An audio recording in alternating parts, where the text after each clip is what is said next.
busting up all this HIV worldwide, healing the sacral chakra, abiding the principles of the chakras,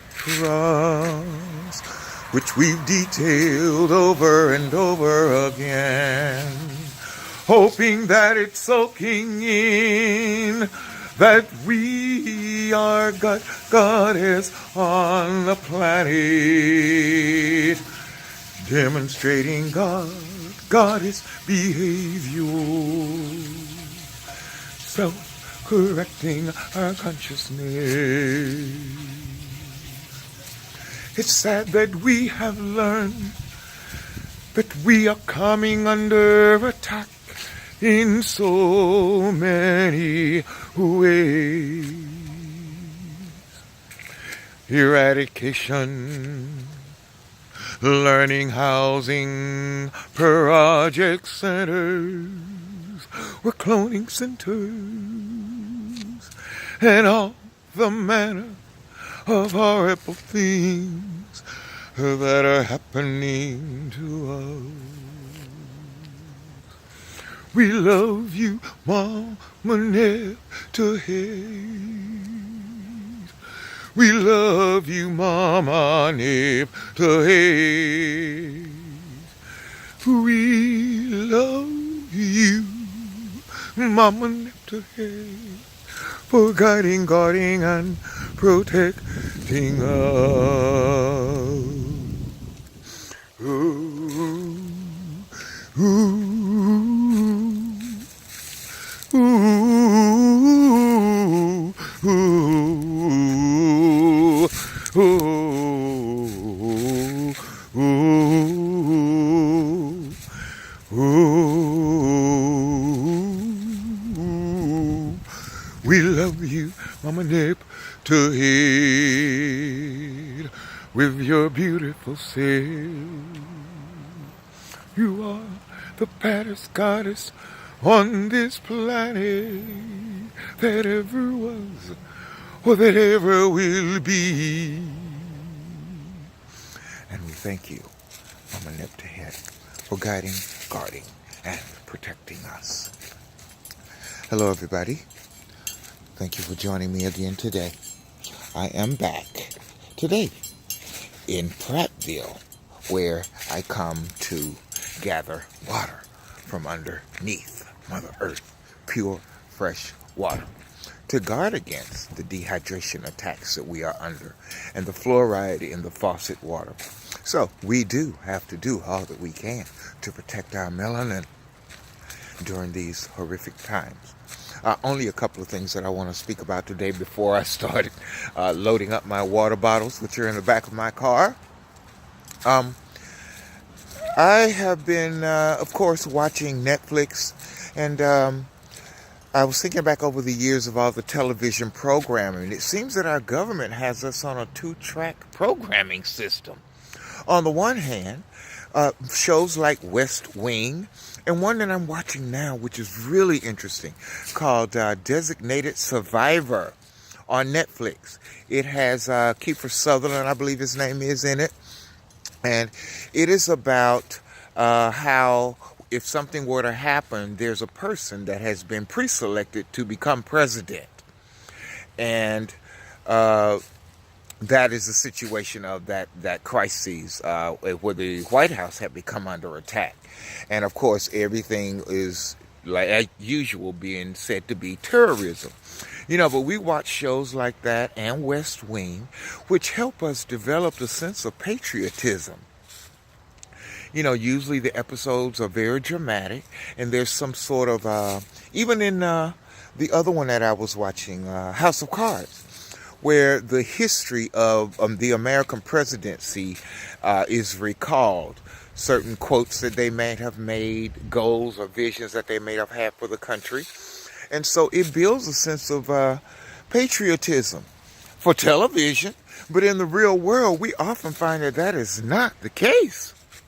particularly when we study by Behemoth, when we watch the news, when we realize those feelings that we have, when we turn on the news and some politician will be up there talking and you just get an eerie, sick feeling inside.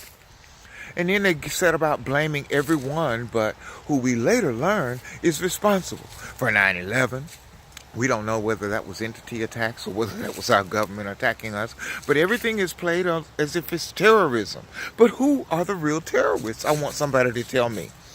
Because, we are dealing with cloning, black eradication, HIV, all manner of medical industry bullshit, which is killing our people. And yet we're supposed to be terrorists? And then when we speak out about it, we're the ones that are the terrorists?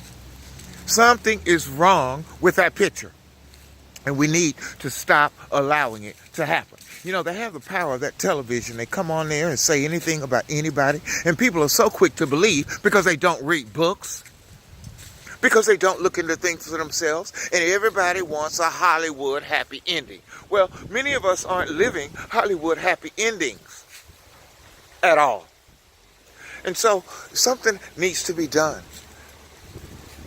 Other than us waiting on the twinkling of an eye and to open our third eye. But, it's really a tragedy that the opposite of what you're seeing on TV is the reality that most of us are living. And someone is being blamed for it rather than the people we learn who are responsible. Something's not right about that.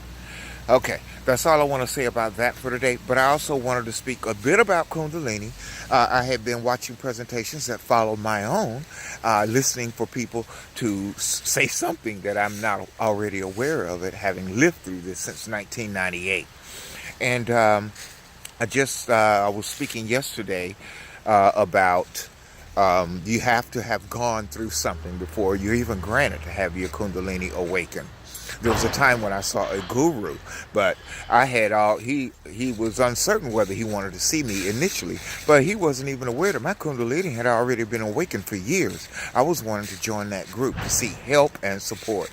And in that group, I think I was the only black person there. And we've learned that if you do not have melanin, the body does not assimilate the energies of Kundalini as easily. And so those people will have kriyas and jerking movements. Some of them would yell out obscenities. All the symptoms are recalled in my book on the chapter on Kundalini and other books and many informational people out there talking about Kundalini. Well, the thing is that you just have to remember that people can sound very persuasive, whatever the topic is they're talking about when you're on the internet, but it is still your responsibility to look into things for yourself and then judge what you are living through when you decide about who to follow or what to allow into your consciousness, because it is very dangerous these days. And a lot of people mean us no good. They want us dead. And when we are highly melanin and Kundalini is awakened, we are under attack. I'm still here dealing with this root chakra issue, which probably has me in a little bit not so good a mood based on my experiences all night last night. But I still want to be able to talk to you all about Kundalini awakening. Do not chant mantra, Om Namah Shivaya, or any mantra until you have researched thoroughly what you're doing, because the awakening process is treacherous. It's not all peaches and cream.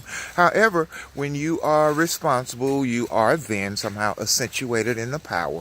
Intuition increases, manifestation ability, creativity is enhanced, and many other wonderful things which we know are a part of our being the children of the Divine Mother. We just happen to be stuck in this quagmire on this horrific, psychotic, psychopathic killer planet with beings and entities who do not mean us well. Now, I know I've said a whole lot. It's sort of cold out here, and I've got to go up here and deal with this water. But I want to thank you for being here with me today. I want to urge you to drink lots and lots and lots of water and eat foods that are alive. Okay? I am Dr. Damian Q. Laster, the Conscious Doctor, Rainbow Warrior, Metaphysical Science, busting up bogus HIV, healing the sacral chakra. Metaphysics is the science of our ancestors, and we love them so much. Dark side, Kemet and Panthety. dark side Kemet and Pantheon entities, come on in. Goodbye.